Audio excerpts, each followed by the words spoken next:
So, educator, just put your hand up again. Okay, I'm sure we have some extra there. Educators, this is your way to represent yourself and say, okay, you want me to integrate AI? How are you going to support that?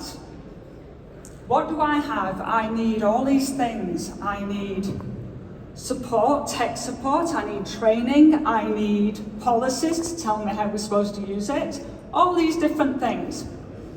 So I was an educator for 16 years, 13 in the UK here, 3 in the US, and constantly I would have the head teacher, the principal coming in, bringing the technology, saying, oh, I've got you this technology, you'll be able to use it now with your students, everything's going to be great. We know that's not true. They might as well have brought a violin in and one for all the students. I need so much more. Let me break this down. You'll also notice, as well as what we need, is what we have to think about ourselves. So as an educator, we have beliefs. There might be beliefs that AI is not effective and shouldn't be used in school. In that way, you could have everything there possible, but you probably wouldn't use AI effectively because that was your belief. So you have to be aware of beliefs. And family as well, and who you're listening to. But the next level there is you are surrounded by a school. Are the school providing technologies, training, tech support? Then at this level here is a reminder that something at one level doesn't have to be just at that level. It could be at other places as well. Like tech support, maybe also at the school level, which is the next one. What else do we have here? From funding to all these different things we need to then think nationally. We've probably got multiple different countries in here, and you probably all do it very, very differently. This needs to be taken into account. Just a quick example is, during COVID, I did a lot of research, and we found that in some countries, girls did not get education during the lockdown. They had, if you looked at SETI, they had the tech support, they had the technologies, they had the training, they had lots of funding, they had all of these things in place. But at the national level, those social, cultural tech norms said that girls that were on the internet, that were connected, were bad girls. So again, that culture played a huge part, that all those things were there, but the culture made a difference. We have to think about the culture. Nationally, we also have standards that could be national as well. So on here, it's thinking about those pieces that we have, those more tangible or those things provided by people, as well as beliefs, social, cultural norms that we have to take into account. I don't want to leave here without going through some technologies. Now, let's go really basic in how we could use AI. We could use it for lesson plans. Take a look at here. We've got Microsoft Teach. And what's happening is we are asking for a lesson plan, and we can choose all sorts of bits of standards and things like that, pertinent to what we want, to then provide as a lesson plan. And we can go in and we can provide all these extra pieces that are really perfect for our students. And there's a plan. Again, as really good educators, we get the plan and then we look and make sure it is right for our students. So think about that with SETI. You probably noticed the video and said, oh, it's grade level, it's US, it's not relevant to me. Again, that cultural piece comes in. What's nice about AI is it has a large store of memory.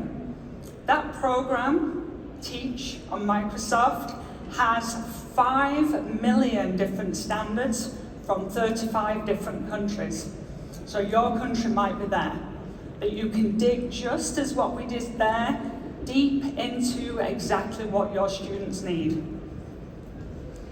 The next one, this is Gemini. How long do we spend making slides and things like that? It takes a while, yet visuals to students are really important. So what I can do is I can go to Gemini and say, okay, I would like a slide deck. I'm going to go to Canva within Gemini.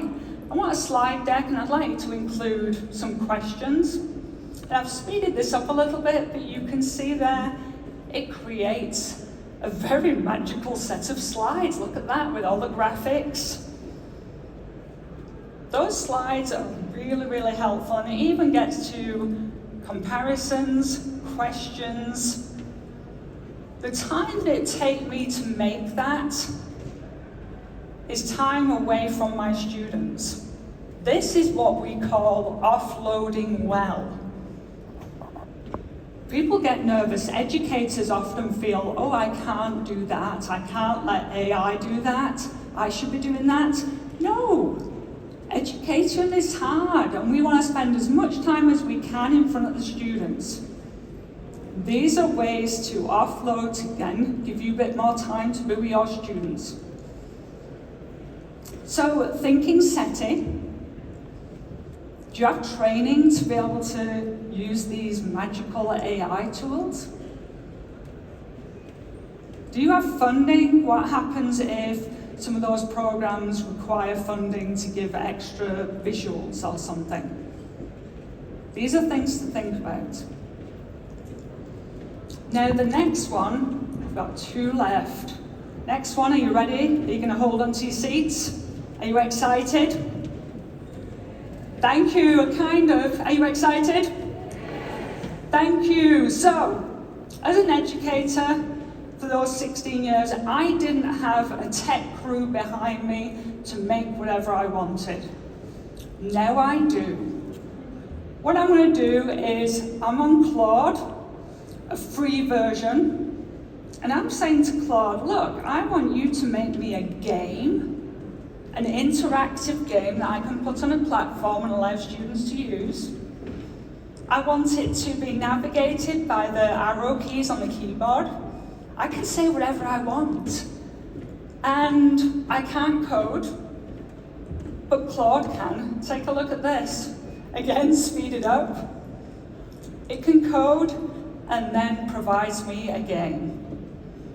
I asked for it very simple, so I can, like I said, navigate across, and it gives me these questions. I have seen people make magical games. Like, remember the Choose Your Own Adventure? I've seen people do that and give it to their class. Again, you'd obviously, as an educator, check it to make sure it's all good. But SETI, what you're going to need for this? You're going to need tech coaches to help work on this, but you're also going to need tech people that can tell you, okay, this is how you get that code and we're going to put it on the platform this way. You need that support. I cannot leave here without running through very quickly Notebook LM. If you have not looked at Notebook LM, I can guarantee you will after this session. Notebook LM I love in my classroom. I use it all the time. It provides me multiple different things. So let me show you. So what happens here is you put something in, like I put a study guide in. You can put whatever from various places, Google Docs. You put it in and then it gives you choices of things you can make, from podcasts, all sorts of different things. Infographic, if you've not been on for a while, look at that infographic that it created.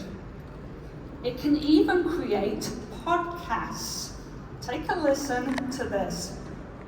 Welcome to the deep dive. Today we are tackling the essential foundational concepts of psychology. And our sources here are a really comprehensive study guide. And our mission, well, it's pretty simple. We want to stop treating psychology like just a list of definitions. Yes. And start grasping the fundamental tensions, the philosophical battles that really drive the field.